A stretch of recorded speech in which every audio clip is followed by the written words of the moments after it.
안녕하세요. 기구한 삶을 산 30대 후반의 여성입니다. 제 인생에 큰 풍파가 있어 이렇게 글을 쓰게 되었네요. 친정과 시댁에 많은 사건들이 있었는데 똑두리하는 마음으로 글을 써보겠습니다. 조금 무겁기도 하지만 시원하고 화끈한 반전도 있으니 재미있게 들어주세요.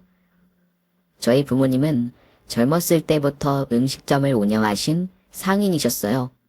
테이블 4개를 두고 칼국수와 팥죽을 파셨는데 장사가 아주 잘 되다 보니 매년 조금씩 확장해서 제가 고등학교 때에는 테이블이 100개가 넘는 식당을 인수해서 칼국수와 팥죽을 이어서 장사를 하셨습니다. 열심히 일하시는 것뿐만 아니라 고아원과 양로원에 매주 음식을 보내드리며 좋은 일도 참 많이 하셨어요. 그래서 고아원에 나온 언니 오빠들이 사회생활을 하기 전에 잠깐씩 알바를 하고 떠나기도 했답니다. 그렇게 어릴 적부터 부모님이 훌륭한 일을 많이 하시는 것부터 큰 성공하신 것까지 모두 지켜본 저는 한없이 자랑스러웠고 부모님의 뒤를 이어야겠다는 다짐을 매일같이 했답니다. 그래서 대학을 포기하고 20살부터 부모님 가게에서 장사하는 법을 배우며 지냈어요. 하루 12시간씩 매일 땀을 흘리며 일해보니 엄마 아빠가 보통 대단한 게 아니라는 걸 다시금 깨달았답니다. 그래서 저는 2배, 3배 열심히 일하며 부모님의 발끝을 따라가려고 했답니다. 뱁새가 황새 따라가다 가랑이가 찢어진다는 말을 실감하며 강산이 한번 바뀔 때까지 부모님 식당에서 제 자리를 지켰습니다. 저는 평생 부모님과 함께 살며 식당을 운영할 생각이었는데 아빠 엄마는 제가 시집가는 게 소원이라며 남자 좀 만나라고 부추겼어요. 일을 좀 쉬엄쉬엄 하라면서 말이죠. 그래서 부모님의 조언에 따라 일주일에 이틀이나 쉬어가며 취미생활을 즐겼습니다. 친구들과 맛집을 놀러 다니기도 했고 헌팅 포차에 들어가 처음 본 남자와 술도 마시며 놀았죠. 그런데 제 짝은 쉽게 찾지 못했습니다. 저는 성실함 하나를 보는데 제 기준으로 봤을 때 근면 성실한 남자는 쉽게 나타나지 않더라고요. 그러다 곧 친구 하나가 제가 바라던 남자가 있다며 소개팅을 시켜줬습니다. 그는 카센터를 운영하는 사장이었는데 직원 하나 두지 않고 혼자서 매일 열심히 일하며 사는 남자였어요. 처음 그 이야기를 들었을 땐 성실보다는 미련하다는 생각이 들었답니다.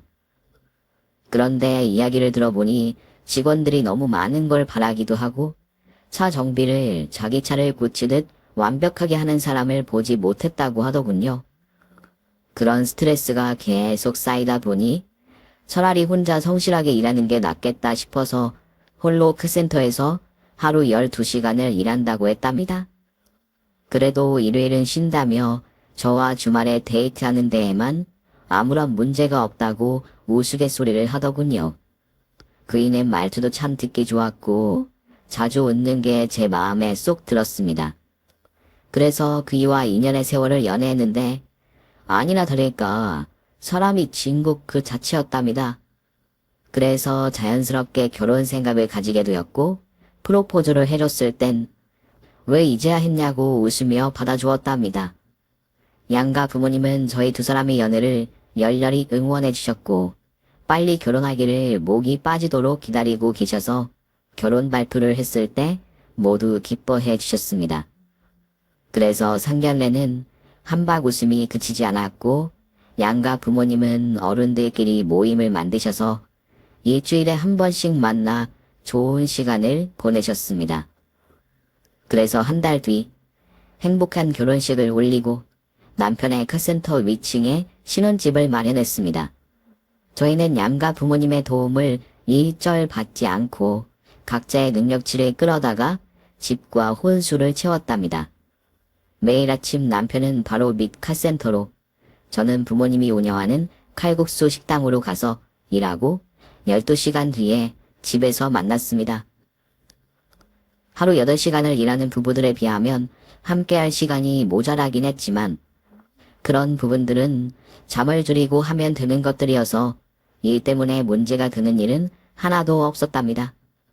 각자의 자리에서 최선을 다하며 살았고 앞으로도 그렇게 살면서 훗날 아이를 기르면서 제가 부모님을 존경했던 것처럼 좋은 부모가 되리라 믿었습니다. 1년의 세월을 남편과 아주 만족하는 신혼생활을 보내고 있었는데 어느 날 뜻밖의 사고가 생기고 말았어요. 부모님의 식당이자 저의 식당에 크게 불이 났습니다.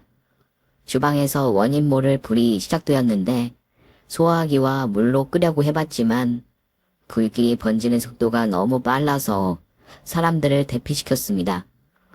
손님들과 직원들 모두 식당 밖으로 내보냈는데 사람이 너무 많아서 넘어지고 다치고 먼저 나가겠다고 난리도 아니었답니다. 그 사이 불길은 주방을 타고 홀까지 붙어서 유독가스를 마시고 기절한 사람도 한둘이 아니었어요. 이에 저는 맨 뒤에 서서 사람들 일으키고 등을 밀어주며 밖으로 내보냈습니다. 어서 나가세요. 정신을 놓으시면 안 됩니다. 입구까지 얼마 남지 않았어요. 숨을 쉬기 힘든 상황이었지만 저는 손님들을 모두 무사하게 내보내려고 억지로 눈을 뜨고 한 명 한 명의 등을 밀어주었습니다. 그래서 결국 마지막에 남은 저까지 밖으로 나올 수 있었어요. 이윽고 거대한 소방차가 줄줄이 식당 앞 주차장에 도착해서 화재 진압을 시작했어요. 그런데 불길이 너무 크고 제각각으로 뻗쳐나가는 중이어서 쉽게 꺼지지 않더군요. 그 사이 구급차 사이렌이 울리며 도착해 다친 사람들을 급하게 태웠습니다. 저와 부모님도 식당의 불이 다 꺼지는 걸 확인하지 못한 채 병원으로 실려갔습니다. 산소호흡기로 폐를 깨끗이 하고 안정제와 링거를 맞는 와중에 병원에 들어온 손님들이 무사한지 확인하려고 돌아봤습니다. 다행히도 생명의 위험이 있는 사람은 보이지 않았답니다. 하지만 손님들 모두가 저와 부모님을 향해 비난의 말을 쏟아내셨어요. 칼국수 먹으러 갔다가 이게 웬 날벼락이냐며 당장 보상하라고 난리였습니다. 저는 당연히 보상을 해드릴 테니 일단 치료를 받고 무사히 집으로 돌아가시라고 고개를 숙였어요. 당연히 보상해드려야죠. 병원비 회복하면서 드는 모든 비용을 책임지도록 하겠습니다. 그러니 지금은 흥분보다는 휴식을 취하세요. 정말 죄송합니다. 그리고 병원에서 휴식을 충분히 하고 식당으로 가봤더니 새까맣게 타버리고 뼈대만 남아있더라고요. 저의 식구들은 참담한 표정을 지으며 오열하며 오랜 시간을 식당 앞에서 주저앉아 있었습니다. 식당은 화재 보험이 들어있어서 보상금은 나왔어요. 다시 식당을 차릴 만큼은 아니지만 어느 정도 큰 금액이었죠. 그런데 대피 중 일어난 피해 손님들은 오롯이 저희가 보상을 해야 했답니다. 100명 가까이 되는 손님들이 요구한 피해 금액은 수십억에 달했어요. 저희 때문에 죽을 뻔한 위기를 겪었으니 그에 맞게 배상하라며 단체로 찾아왔답니다. 부모님은 그 많은 돈을 배상할 수 없어 합당한 보상을 해드리겠다고 했는데 손님들은 이를 받아들이지 않고 단체로 민사소송을 했답니다. 그래서 저희 부모님이 보상금으로 내놓은 금액은 어림잡아 31억이었습니다. 판사님은 손님들에게 육체적 정신적으로 트라우마를 남겼다며 한 사람당 수천만씩 보상하라고 판결했어요. 그 돈을 모두 보상하니 부모님은 가진 게 아무것도 없어 집을 나와 고시원에서 지냈습니다. 저는 남편과 마련한 신혼집이 있어서 지낼 곳이 있었기 때문에 죄송하게도 편히 쉴 수 있었죠. 저와 친정 부모님은 이 화재 사건과 보상권 때문에 괴로운 시간을 보내고 있었습니다. 남편이 옆에서 위로를 해주었지만 제 귀에는 아무것도 들리지 않았어요. 현실 도피를 위해 매일 잠만 청했답니다. 그렇게 한 달 동안 누워서 지냈는데 얼마 뒤 화재 사건보다 더 비극적인 일이 터지고 말았어요. 부모님이 돌아가셨습니다. 경찰관의 연락을 받고 병원 여환실로 달려갔더니 부모님이 청백한 얼굴로 누워 계셨답니다. 억장이 무너진 저는 주저앉으며 경찰에게 어떻게 된 일이냐고 물었습니다. 우리 부모님이 왜 이렇게 되신 거죠? 죄송합니다. 두 분은 극단적인 선택을 하셨습니다. 안 돼. 이렇게 따라하면 안 된다고요. 엄마, 아빠 눈 떠봐요. 제발 눈 좀 떠보라고. 부모님은 바닷가에 바람을 쐬러 가셨다가 저에게 미안하다는 한 줄의 편지를 쓰고 세상을 떠나셨답니다. 부모님은 식당 화재 사건에 빠져나오지 못하고 많이 힘드셨는지 그렇게 세상을 등지고 말았습니다. 3일장을 치르는 동안 많은 조문객들이 오셔서 부모님의 명복을 빌어주셨어요. 그런데 시댁 식구들은 장례식장에 앉아 돈 이야기만 하셨습니다. 시부모님과 아주버님이 하는 말이 제 귀에 들렸어요. 먼저 시어머니가 말씀하셨어요. 수십억 자산가라고 해서 장가를 보냈더니 이게 뭐여? 둘 다 한 푼도 남기지 않고 황천길을 가버렸네. 우리 둘째 아들이 뭘 잘못했다고 하늘이 이런 날벼락을 내린 건지.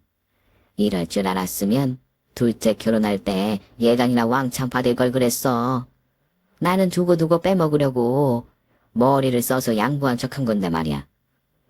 그 많은 돈이 엄한 데 다 쓰였으니 아까워서 어떻게 시부랄. 여기 장례식장 육개장딸이 더럽게 맛없네. 끝까지 마음에 안 들어. 여보, 사돈들 보험금은 안 나오나? 요즘은 극단적인 선택으로 황천교에 간 사람들도 보험금을 주는 시대잖아. 그거라도 나오면 둘째한테 카센터를 크게 확장해달라고 하자. 이렇게 손해보는 경우가 생겼으니 며느리도 책임을 져야 하잖아. 내가 사람 시켜서 사돈 보험증서 찾아오라고 했잖아. 약관 보니까 타먹을 수 있는 게 하나도 없어. 무이푼으로 떠났다고. 내일 부조금이나 우리가 챙기자고. 그거라도 먹어야 쓰린 속이 달래질 것 같으니까. 시부모님 말씀 뒤에 아주버님도 제 속을 뒤집는 말을 하더군요. 엄마, 아버지, 나 집불도 없어서 결혼 걱정하지 말라면서요. 이제 어떡해? 나 요즘 엘리트 여자친구 사귀고 있는데 신혼집은 무슨 돈으로 하냐고요? 지수씨만 믿고 있었는데 완전 망했네.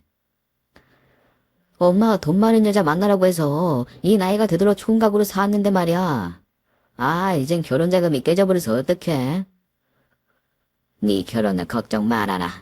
우리가 노후자금으로 모아둔 돈이 꽤 되니까 너 장가는 제대로 보내줄 거야. 집안에 사람 하나가 잘못 들어와서 이게 무슨 난리냐. 이럴 줄 알았으면 사돈들한테 바쁜 시간 쪼개가며 친목회 따위는 하지 않는 건데 돈 좀 있다고 해서 아부하고 설설 기었던 걸 생각하면 우라통이 터진다고. 재수없어. 여보, 이참에 둘째 이혼시키고 다른 회사 자리 알아보는 건 어때? 나도 그러고 싶지. 안 그래도 어제 둘째한테 물어봤어. 장래를 생각해서 이혼하라고 말이야. 그랬더니 나더러 어떻게 그런 말을 할 수 있냐면서 버럭 대드는 거야. 한 번만 그런 소리 하면 가만히 있지 않겠다고 당방 끼었다고. 둘째 마음은 나중에 돌려보도록 하고 일단 저 빌어먹을 며느리녀는 우리가 데리고 삽시다. 종노릇이라도 시키면서 우리가 손해본 걸 몸으로 때우게 해야지. 고졸에 할 줄 아는 것도 없으니 우리 집 파출부나 시키다가 버리는 게 좋겠어. 그거 좋은 생각이네. 역시 당신은 누구보다 현명해. 그럼 우리 집 식모로 당첨. 세 사람의 본 모습을 알게 되니 부하가 치밀었지만 그 순간에는 부모님의 빈소를 지키는 것 말고는 아무것도 하고 싶지 않았답니다. 그래서 사흘간 슬퍼하며 부모님을 보내드렸고 집으로 돌아와 다시 현실 도피를 위해 잠을 청했습니다. 남편은 그 센터에 일하며 기운을 차리지 못하는 저를 챙겨주려고 무던히 애를 썼어요. 먹지도 않고 마시지도 않는 저에게 죽을 써주기도 하고 따뜻한 차를 먹여주며 일하다 말고 집으로 올라와 저를 돌봐주었답니다. 저는 갑자기 찾아온 비극에 쉽게 정신을 차리지 못했고 몇 달의 시간을 누워만 보냈어요. 그러다 남편도 지쳤는지 아무것도 하지 않고 누워있는 저에게 화를 내기 시작했습니다. 당신 진짜 사람 질리게 한다. 언제까지 그러고 있을 거야. 당신은 지금 슬퍼서 이러는 게 아니라 나태해져서 이런 꼴을 하고 있는 거라고. 당장 정신 차려. 여보, 미안해. 나 때문에 화 많이 났지. 그런데 조금만 더 이러고 쉬면 안 될까? 아직 뭔가를 하고 싶은 생각도 없고 움직이기도 힘들어. 당신 안 되겠다. 우리 부모님 말씀대로 본가에 들어서 살아야겠어. 당신이 멀쩡하게 사람 구실하면서 지내려면 그 편이 낫겠다고. 그이가 하는 말이 귀에 들렸지만 대답할 기운이 없어 다시 잠이 들었습니다. 며칠 뒤 남편이 기운 없는 저를 업고 시댁으로 데려갔어요. 거기서 지내다 보면 나아질 거라며 저를 혼자 두고 카센터로 돌아갔답니다. 또 카센터 2층에서는 남편이 당분간 혼자 지내겠다고 하더라고요. 저는 이러나 저러나 기운이 없어 어떻게든 하루가 빨리 지나가길 바랄 뿐이었습니다. 그렇게 다음날 시집살이가 시작되었는데 시어머니의 큰 목소리가 저를 깨웠어요. 이 연명이나 지금 시간이 몇 시인데 아직도 차빠에 있는 거야. 아침 7시야. 당장 일어나서 밥해. 어머님, 죄송한데 제가 기운이 없어서요. 그냥 내버려두면 안 될까요? 눈을 감고 대답했더니 뭔가 제 얼굴을 세게 덮쳤답니다. 시어머니의 손바닥이었죠. 제가 눈을 뜨고 몸을 일으켜도 계속해서 따귀를 내려치셨어요. 내 아들 인생 잡아먹은 년이 뭘 잘했다고 차 빠져 자고 있어? 야, 네 애미애비가 황천길에 가서 우리가 얼마나 손해본 줄 알아? 수십억 부자라고 해서 나중에 요긴하게 빨아먹으려고 했는데 피라마을 불이나 싸지르고 저 세상으로 도망을 쳐? 이년아, 네 부모가 잘못했으니 네가 벌을 받아야겠어. 당장 일어나서 몸으로라도 때워. 어머님, 저희 부모님이 어머님 아버님한테 무슨 잘못을 했다고 이러세요? 저희 부모님이 살아계셨어도 그 돈이 어머님 돈이 드는 건 아니라고요. 어쭈, 이년 봐라. 부모 욕 좀 했더니 기가 살아나네. 오냐, 알겠다. 네가 아픈 척 연기할 때마다 내가 아주 쌍욕을 퍼버주마. 네 무책임한 부모들 욕을 말이야. 당장 주방 가서 밥해. 저는 비틀거리며 집 밖으로 나가려고 했는데 시아버지가 제 손목을 잡으셨습니다. 으헤, 새아가. 지금 이렇게 나가면 안 되지. 넌 지금 정상이 아니라서 혼자 있으면 안 된다.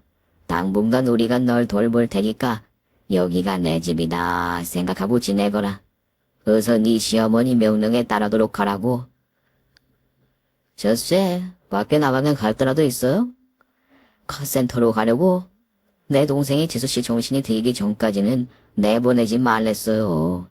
오늘부터 삼시세끼 먹으면서 건강을 챙기라고요. 여기엔 제 편이 없는 것 같아 남편에게 전화를 걸려고 주머니를 뒤져가며 핸드폰을 찾아봤습니다. 그런데 아무리 찾아도 없더군요. 그러자 아주버님이 제 핸드폰을 흔들면서 끼익끼익 거렸습니다. 핸드폰은 여기 있죠. 재수씨가 쓸데없는 생각해서 사돈 대처럼 될까봐 우리가 보호자 역할을 자청해서 하는 거니까 아무런 연락도 하지 말고 우리랑 다복하게 지냅시다. 어서 주방으로 가보세요. 다들 왜 이러시는 거예요? 저희 부모님 돈을 못 받아서 나한테 복수라도 하시려는 거예요? 제발 그만들 하세요. 저 나가게 비켜주세요. 그건 곤란해요. 재수씨가 괜히 밖에 나가서 큰 사고를 칠 수 있으니 저희가 잘 모시도록 하겠습니다. 어서 주방으로 들어가시죠. 시댁 식구들은 저를 내보낼 마음이 없는 것 같아 일단 시어머니가 시킨 대로 부엌으로 들어갔습니다. 오랜만에 밥을 하고 반찬 몇 가지를 만들어 상을 차렸어요. 억지로 식탁에 앉아 밥알을 세어가며 눈치를 보고 있었습니다. 그리고 식사가 끝나자 시어머니가 밀린 집안일이 있다며 많은 일을 시키더군요. 여기서 대들고 나가려고 해봤자 불가능한 일이었으니 그냥 마음을 내려놓고 시키는 일을 하나하나 해치웠습니다. 제가 식당 일을 10년 넘게 했으니 주방 관리와 청소는 완벽하게 했답니다. 그렇게 일주일이 지나자 정신이 온전치 못했던 저는 어느새 시어머니의 완벽한 좀이 되어 있었습니다. 흔히들 가스라이팅이라고 하죠. 저는 그런 거에 다하지 않을 줄 알았는데 피폐해진 상태여서 그런지 시어머니가 시키는 건 무조건 해야 하는 법이라고 판단하게 되었답니다. 삼시세끼 식사를 차리는 건 물론이고 집안에서 해야 하는 모든 일들, 그리고 시장에 심부름을 보내도 다른 곳으로 도망가지 않고 장을 보고 시댁으로 돌아왔답니다. 저도 제가 이렇게 될 거라고는 상상도 못했네요. 여하튼 시댁의 종노릇을 하며 지내고 있던 중 좋은 소식이 들려왔습니다. 아주버님이 결혼할 여자가 생겼다고 밝혔답니다. 엄마, 아버지, 드디어 큰아들인 제가 장가를 가게 되었습니다. 저랑 결혼할 여자는 바로 유명한 프랜차이즈 한식집을 운영하는 대표예요. 월 매출만 100억이 넘는다고요? 저 완전 봉자 맞다고요. 그 말에 시부모님은 얼싸안고 소파 위로 올라가 연신 점프를 뛰며 기뻐했습니다. 또 100억대 매출 재벌이 우리 며느리가 되다니 신받다. 아이구야, 둘째 며느리가 우릴 제대로 엿먹여서 우울했는데 이렇게 초대박이 터지다니. 역시 하늘은 우릴 버리지 않았어.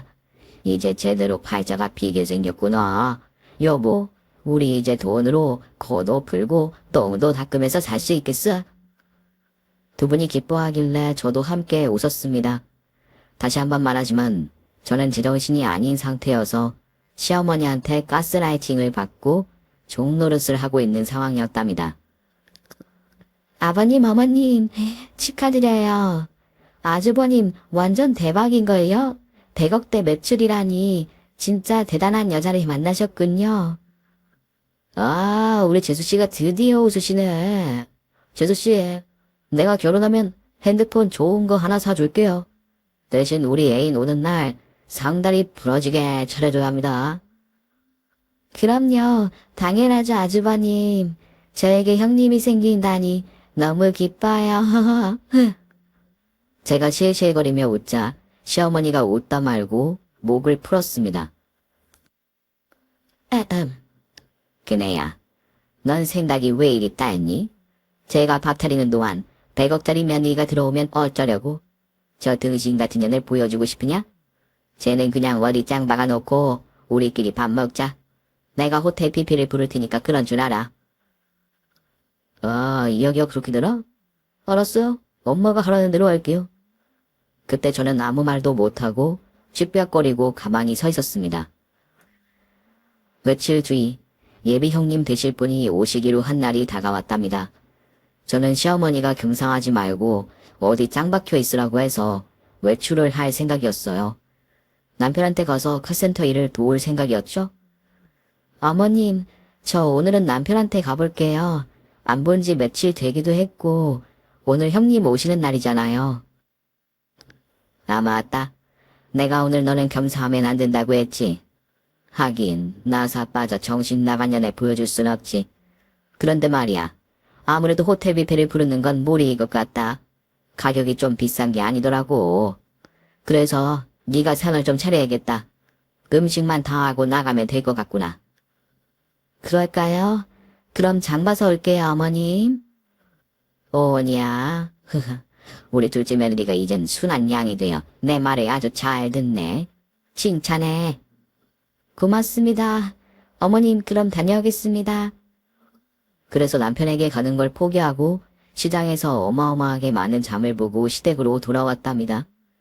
그리곤 혼자서 많은 음식을 만들고 있었는데 현관에서 초인종 소리가 들려왔습니다.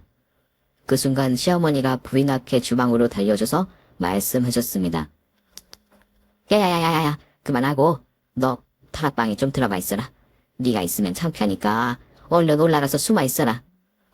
다락방이요? 알겠어요, 어머님. 그럼 이따가 형님이 떠나시면 불러주세요. 어차피 다락방은 밖에서 열어야 한다. 내가 문을 잠글 테니까 조용히 지죽은 듯이 있어라. 그냥 거기서 한숨 자고 있으면 될 거야. 그래서 다락방으로 들어가서 입을 막고 조용히 누웠습니다.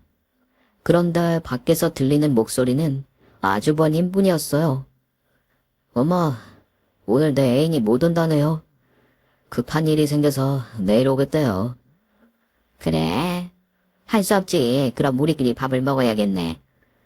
엄마, 밥은 됐고 나랑 차나 보러 가요. 장가 가기 전에 외제차 구경이나 하러 가자고. 내가 엄마랑 아버지 차 한 대씩 뽑아드릴 테니까 얼른 나가요. 어머, 그게 정말이야? 어허허, 그럼 얼른 나가자. 여보, 빨리 나와요. 그리고 분주한 발소리가 들렸다가 이내 조용해졌습니다. 시어머니는 제가 다락방에 있는 걸 까먹고 밖으로 나가셨어요. 그래서 전 소리를 질러봤어요. 다락방에서 나와야 했으니까요. 어머님, 아버님, 아주버님, 거기 아무도 없어요? 저 여기 있어요. 다락방에 있다고요. 하지만 이미 멀리 떠났는지 아무도 대답을 하지 않았습니다. 결국 저는 식구들이 돌아올 때까지 빠져나오지 못할 걸 알고 있어 그냥 잠이나 자기로 했답니다. 얼마나 잠을 잔지는 모르겠지만 방 안이 많이 어두워서 밤 시간이 된 걸 짐작했어요. 그래서 다시 목소리를 높여 식구들을 불러봤는데 아무도 대답하지 않는 겁니다. 차를 구경하러 간 건 알겠는데 왜 아직도 아무도 집에 없는지 모르겠더라고요. 그게 아니면 다들 집에 있는데 일부러 절 꺼내주지 않던가요. 저는 배도 심하게 고팠고 화장실도 가고 싶었습니다. 그런데 제가 아무리 다락방 문을 열려고 시도해봐도 꿈쩍도 하지 않았어요. 그러다 곧 소변이 터져나오고 말았습니다. 어디에 볼 곳이 없었으니 바지에 그대로 지리고 말았죠. 그 순간 정신이 번쩍 들었습니다. 제가 왜 여기 있고 시댁 식구들에게 종노릇하고 있다는 걸 깨달았어요. 또 부모님을 조롱하고 욕을 하던 순간들이 제 머릿속에 내리꽂혔습니다. 요 몇 달 동안 정신이 나간 채 가스라이팅을 겪고 있었다는 걸 알게 되었죠.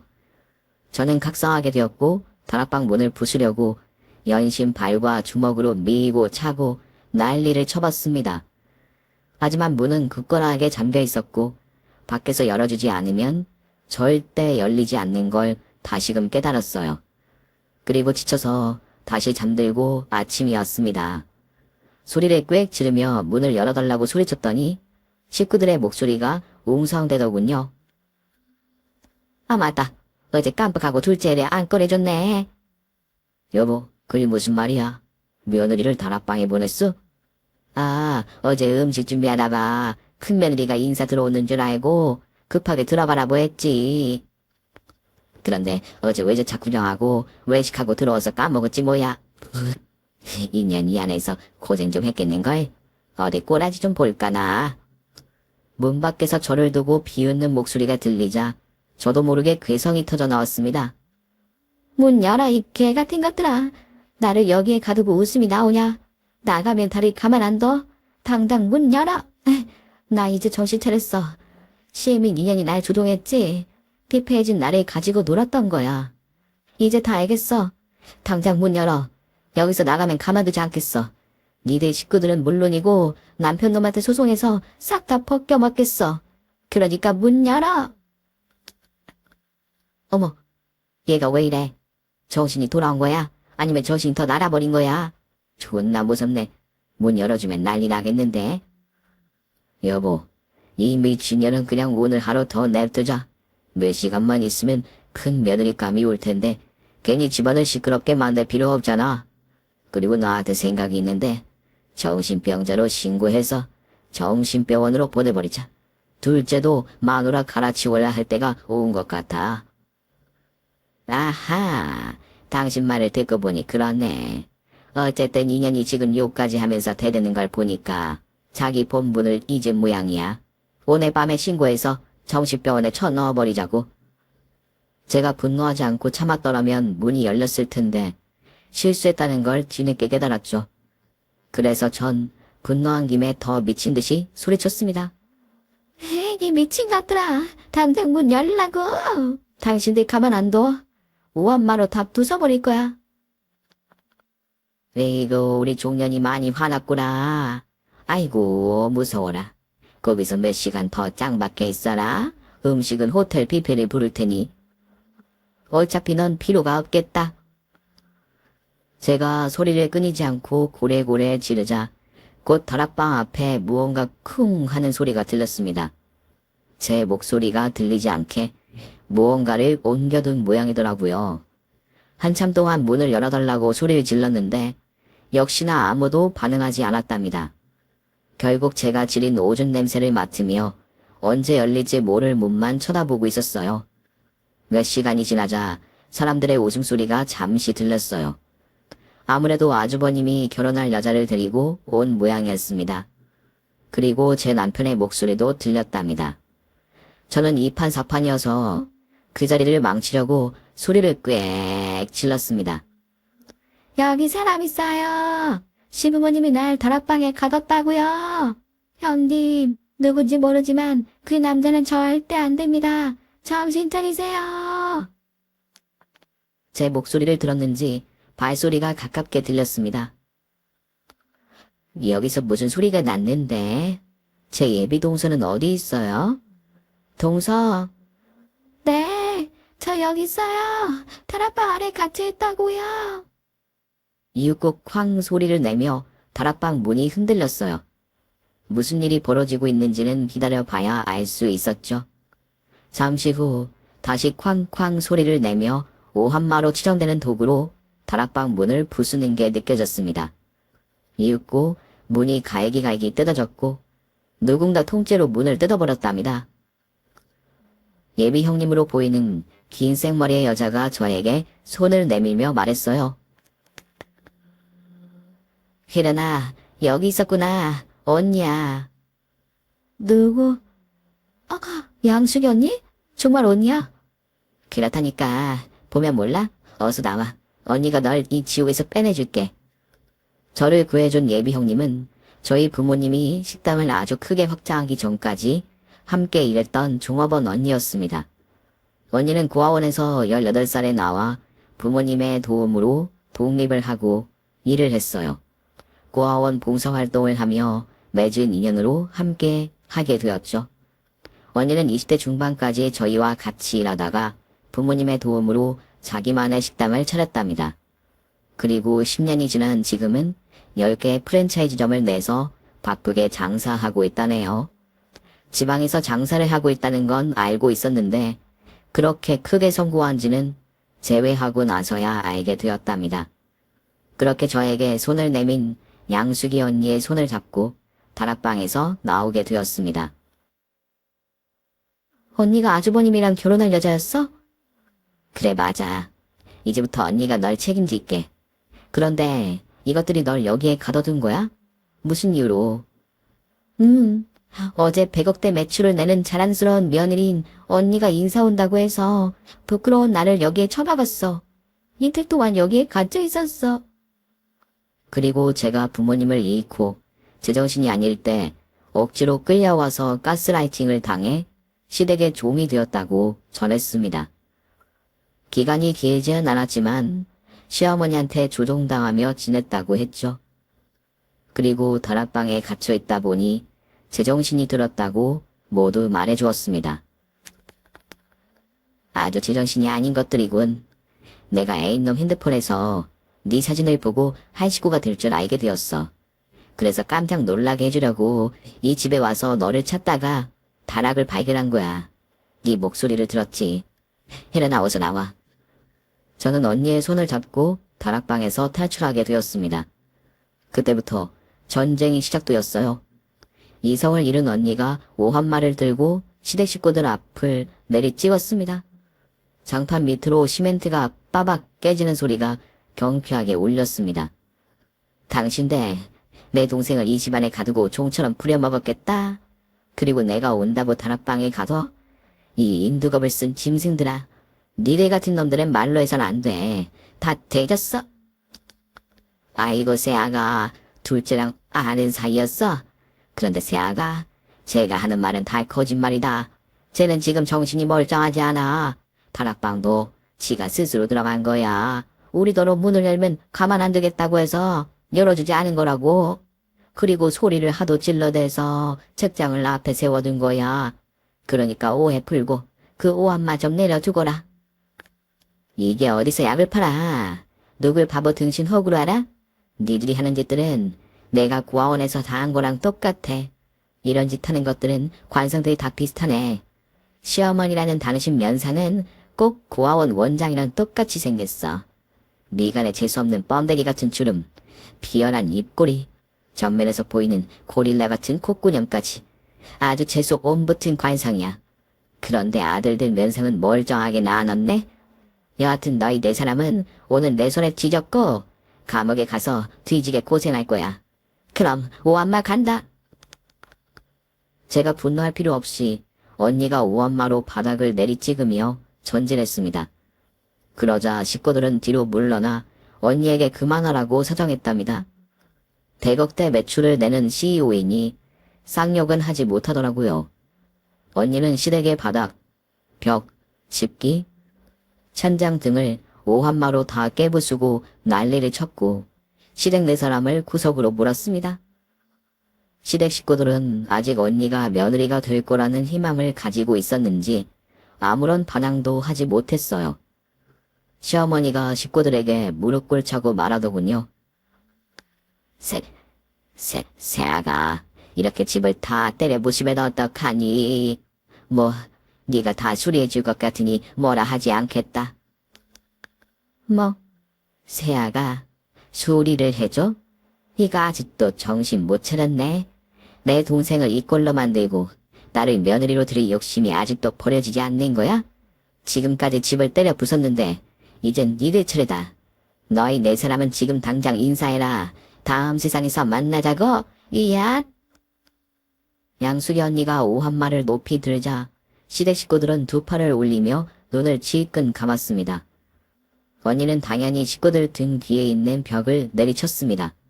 그러자 네 사람이 많이 무서웠는지 똑같이 바지에 오줌을 찌르더군요. 시어머니는 이제야 언니가 자기 며느리가 되는 게 불가능한 걸 알고 본색을 드러냈습니다. 오엄마가 벽에 꽂힌 채 빠지지 않자 바로 양숙이 언니에게 달려들었어요. 그 순간 제가 재빠르게 움직여 시어머니의 옆구리를 걷어차 넘어뜨렸습니다. 저도 제정신이 돌아온 데다 식구들에게 당한 걸 가만두면 안 될 것 같아 응징을 시작했답니다. 언니가 넘어진 시어머니를 밟아대고 아주버님을 개패듯이 팼고 저는 시아버지와 저를 방치하고 방임했던 남편의 얼굴에 발차기를 해줬답니다. 그런데 남자 둘이 화나서 들이대니 제 앞은커녕 거꾸로 제가 얻어터지게 생겼더라고요. 시아버지가 백허그를 하며 제 몸을 움직이지 못하게 만들자 남편이 귀싸대기를 날렸습니다. 넌 문제투성이야. 식당에 불나서 망한 거 하며 부모가 멍청하게 황청 깨간 거. 그리고 지금 이 순간까지 말이야. 내가 너와 결혼만 하지 않았더라면 아무런 일도 없었을 거라고. 이 암덩어리 같은 년아. 나도 이제 못 참아. 2판 4판 아사리판이라고. 이 악취나는 쓰레기 같은 년아. 그이가 손을 들고 저를 내리치려고 한 순간 시모와 아주버님을 쓰러뜨린 양숙 언니가 오한마를 들고 바닥에 세게 내리쳤더니 벼락치는 소리와 함께 남편과 시아버지가 뒤로 자빠졌습니다. 언니의 기가 오한마를 타고 바닥에 전해져 작은 지진을 일으킨 거죠. 저는 시아버지를 깔고 넘어져서 다행히 다치지 않았답니다. 언니, 방금 그거 뭐였어? 오한마로 바닥을 내리치니까 집이 흔들렸어. 정말 대단해. 뭐 이 정도 가지고. 내가 산전수전 공중전을 다 겪어서 싸움박질에서는 져본 적이 없다고. 그러나 언니 뒤로 와. 이것들은 아직 더 혼 좀 나야 하거든. 응, 언니. 이것들 제대로 교육해줘. 우리 부모님이 돌아가셨을 때 돈줄이 사라졌다며 쌍욕을 해댄 몹쓸 짐승들이니까. 언니는 엄마의 쓰덩어리 부분 위로 발로 쳐서 분질렀어요. 쇠로 때려줄 수 없으니 나무 작대기로 만들었답니다. 한결 가벼워진 언니는 몽둥이로 네 사람의 머리, 어깨, 무릎, 발을 사정없이 날렸습니다. 머리, 어깨, 신랑이는 뱃살, 타리, 그리고 주둥이, 얍. 검도를 하듯이 내 식구의 온몸을 갈겨대자 다들 바닥을 구르며 그만하라고 사정했답니다. 그러자 언니가 말했어요. 다들 엎드려 뻗쳐. 엄살 부리지 말고 엎드려 뻗친다 실시. 뭐 저런 년이 다 있어. 야, 우리 애랑 결혼 안 할 거면 그냥 나가. 집안을 이 꼴로 만든 것도 모자라. 우리를 흠씬 두들겨 패더니 이번에는 뭐 엎드려 뻗쳐? 제기랄려나. 고아년이라고 해서 불쌍하고 가엾게 생각하고 딸로 받아줄 생각이었는데 이런 식으로 나와. 이년아, 더는 못 봐준다. 오늘 넣어주고 나눕자. 시어머니는 소파 위에 있던 전기 파리채를 들더니 언니와 대결하려고 맞섰습니다. 너 내가 누군지 모르지? 알아, 미친년이잖아. 말 끊지 마, 이년아. 내가 좀 늙어서 몇 대 맞았다고 우습게 본 것 같은데 학교 시절에 똥펄이라고 불렸어? 아, 생긴 게 똥벌이처럼 생겼네. 좋겠다, 똥펄이년아. 이년이 또 내 말을 끊네. 내가 왜 똥펄이냐 하면 똥을 지리도록 파르르 떨리게 하는 리듬감 떠는 싸움꾼의 줄임말이야. 자, 봐봐. 내 스텝이 보이냐?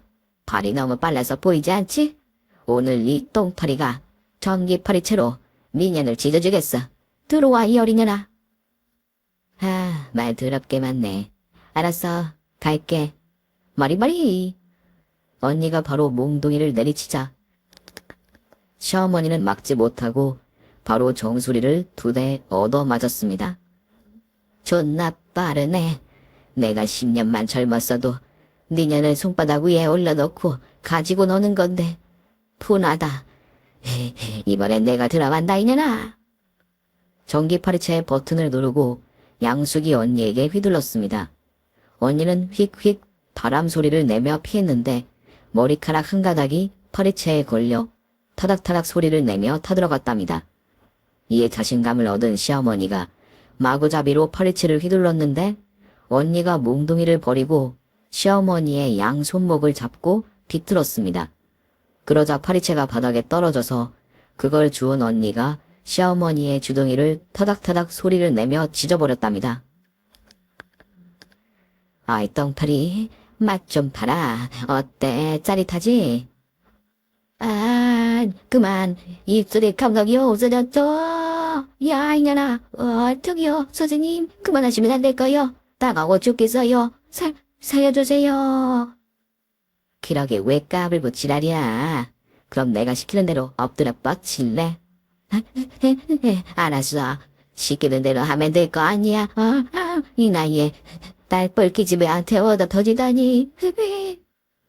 언니가 엎드리라고 명령하자 식구들 넷이 나란히 엎드려 뻗쳤습니다. 그러자 언니가 얼차례를 시키기 시작했습니다. 아, 이것도 내가 고아원에서 많이 당했던던데 이것들한테 써먹어야겠다. 자, 하나에 내려가면서 나는 둘의 짐승이다 하고 올라면 돼. 다들 팔굽혀펴기는 할 줄 알지? 하나, 너는 둘, 짐승이다. 어라, 똑바로 안 하지. 자세 흐트러진다. 이 잡것들아. 내 동생은 이것보다 훨씬 힘든 걸 겪었어. 니들이 가스라이팅해서 애를 종처럼 부려먹었다고. 이제부터 자세 흐트러지면 몽둥이로 궁둥이를 때려줄 거다. 다시 하나. 식구들은 최대한 정석대로 벌을 받았지만 시부모님은 나이가 있어 제대로 못했어요. 하지만 얼차려에는 나이가 불문했기 때문에 언니가 엉덩이를 때려가며 벌을 주었네요. 그렇게 한참의 시간이 지나자 시댁 문을 열고 경찰들이 들어왔습니다. 경찰들은 다들 언니를 향해 달려들었어요. 하지만 제가 이를 막고 진짜 나쁜 인간들은 엎드려 뻗치고 있는 식구들이라고 설명해 줬습니다. 저를 몇 달 동안 가스라이팅하고 감금해서 괴롭게 만든 짐승들이라고 말했고 제가 다락방에서 오줌까지 지린 이야기를 늘어놓았답니다. 그러자 경찰들이 다락방으로 가서 문을 부순 걸 발견하고 시댁 식구들에게 출근했어요. 사실대로 말하지 않으면 더 크게 벌을 받을 거라고 경고하자 그동안 있었던 일을 술술 불더라고요. 그래서 네 사람 모두 쇠고랑을 차고 경찰차에 타고 끌려갔습니다. 언니와 저도 경찰서로 가서 사실 그대로 진술했어요. 그래서 시댁 식구들은 감금, 착취, 특수협박, 공범으로 징역을 살게 되었습니다. 저를 힘들고 괴롭게 한 짐승들이 최후의 벌을 받게 되었죠. 그리고 저는 경찰서를 나와 언니의 도움으로 이혼 소송을 하게 되었습니다. 대학병원, 정신과에 가서 제 상태를 면밀히 검사를 받고 진단서를 끊어서 소송하게 되었죠. 그래서 위자료로 남편의 카센터와 신혼집을 받게 되었습니다. 범죄 피해자이니 그 정도 보상은 받아야 한다는 판사님의 판결이었죠. 그래서 집과 카센터를 팔아버리고 양숙이 언니를 따라가기로 했습니다. 언니는 오래전부터 저와 함께 일하기 꿈꿔왔다는 말을 꺼냈어요. 희란아, 내가 너희 부모님을 진심으로 존경하고 사랑했지만 그보다 너를 더 좋아했어. 너 중학교 때부터 언니 뒤를 졸졸 따라다녔을 때 얼마나 귀엽고 예뻤는 줄 아니? 그랬어? 예쁘게 봐줘서 고맙네. 사실 고아원에 내 친동생이랑 같이 들어갔어. 딱 너랑 비슷한 나이의 동생이야. 그런데 어릴 적에 외국으로 입양돼서 그때 이후로 소식이 끊겼어? 그런 일이 있었어? 언니 많이 힘들었겠다. 아직도 동생이 많이 그립겠지? 그립긴 하지만 이제부터는 아니야. 네가 내 앞에 있으니까 말이야. 혜란아, 언니랑 지방으로 가서 같이 일하지 않을래? 집도 한 집에서 살고 말이야. 너 시집 갈 때까지라도 같이 살아보자. 언니 그럼 나랑 평생 살아야 하는데? 내 꼴을 보면 느꼈을 거 아니야. 결혼을 다시 하지 않을 걸 말이야. 그 지옥에서 겨우 벗어났는데 또 다른 지옥을 찾아가라고? 언니 그냥 머리 깎고 비구니가 되라고 그래. 그게 훨씬 마음 편하겠어. 그렇게 언니와 다정하고 재미있는 대화를 나누고 언니가 있는 지방으로 떠났습니다. 대궐 같은 집에 사는 언니 집에 들어가 같이 살게 되었고 언니의 식당주 하나를 맡아보기로 했어요. 저희 부모님께 받은 게 많으니 큰 식당 하나를 저에게 선물로 주었답니다. 메뉴는 부모님이 하시던 칼국수와 팥죽이 메인 음식이었고 그 밖에 아이들이 좋아하는 돈가스와 튀김 종류가 다양하게 있었습니다. 언니가 나타나지 않았더라면 전 어떻게 됐을까요? 여전히 제정신을 찾지 못하고 시댁에서 몸종 노릇을 하고 있었을지도 모르겠죠? 바보같이 다 하고만 살았겠죠? 양숙이 언니는 하늘이 보내준 저의 수호천사이자 새로운 가족인 것 같아요. 부모님이 하늘에서 내려다보며 흐뭇하게 웃는 걸 상상하며 열심히 살 것입니다. 이렇게 저의 소름 끼치는 사연을 몇 자 적어보니 감정이 북받쳐 오르네요. 필립의 사연방 구독자분들이 제 사연을 재미있게 들어주시고 응원을 해주시면 깨끗이 잊을 수 있을 것 같습니다. 그럼 저는 여기서 이만 물러갈게요. 모두 행복한 하루 보내세요. 사랑합니다. 오늘 준비한 사연은 여기까지입니다. 재미있게 들으셨다면 구독과 좋아요, 알림 설정까지 눌러주세요. 그럼 저는 다음 사연으로 찾아뵐게요. 오늘도 건강하고 행복하세요.